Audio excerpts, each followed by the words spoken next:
प्रभात class. मैं आपकी हिंदी की अध्यापिका अन्नू उमर आपके सामने आज आपके हिंदी व्याकरण के पाठ्यक्रम में से वाक्य के भेद विषय लेकर उपस्थित हुई हूँ।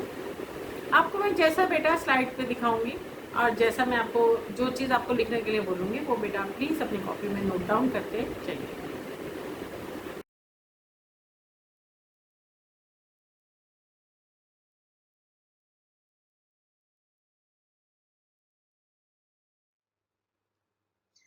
देखो बेटा ध्यान से, वाक्य किसे कहते हैं?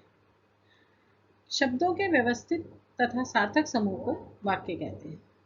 जिस प्रकार आपने पहले पढ़ा होगा वर्णों के सार्थक समूह को शब्द कहते हैं, वैसे ही जब शब्दों का एक जो समूह है वो सार्थक हो, सार्थक मतलब अर्थ सहित सार्थक हो, तो उस समूह को वाक्य कहते हैं।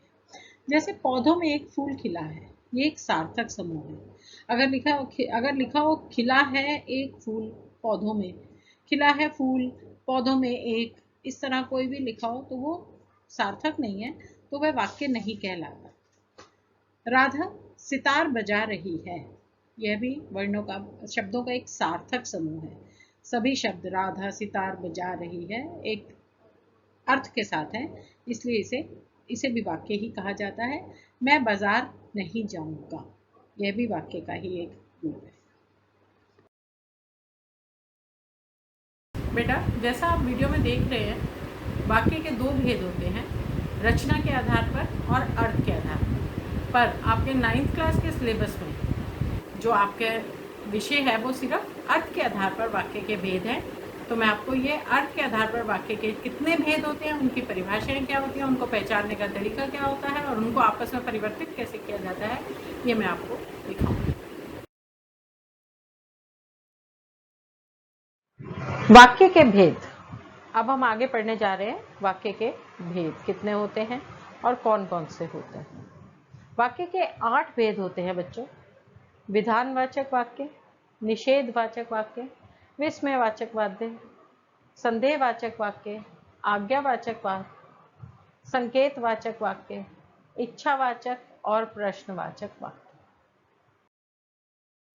विधानवाचक वाक्य। अब आप देखिए विधानवाचक वाक्य किसे कहते हैं और उसके उदाहरण कौन कौन से हैं।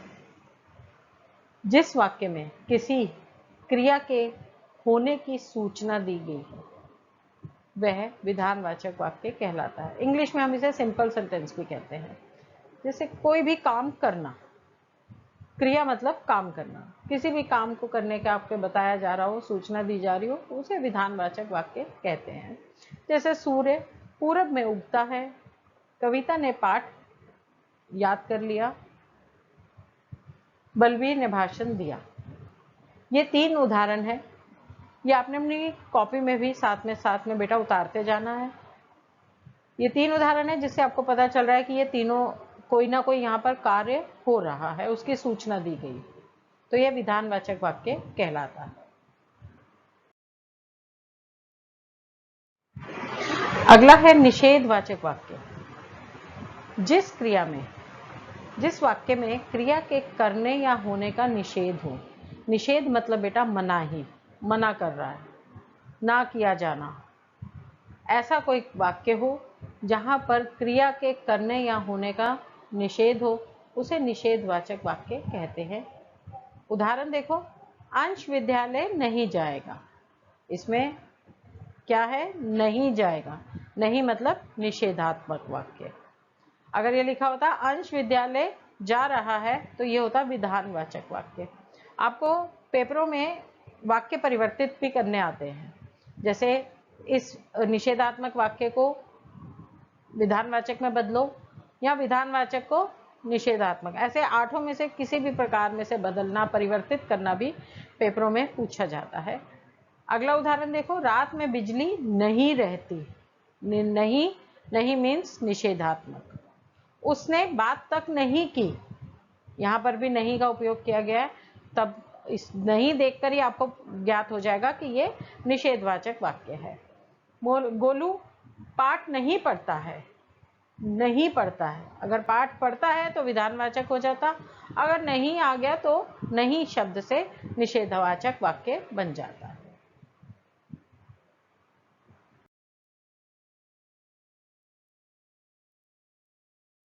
बेटा, मैंने आपको आज की वीडियो में वाक्य के भेद जो है 2 ही बताए हैं और मुझे उम्मीद है कि आपको समझ आ गए होंगे, विधानवाचक और निषेधवाचक। बाकी के जो 6 भाग हैं, 6 इसके और भेद हैं, ये मैं आपको अपनी अगली वीडियो में दिखाऊंगी।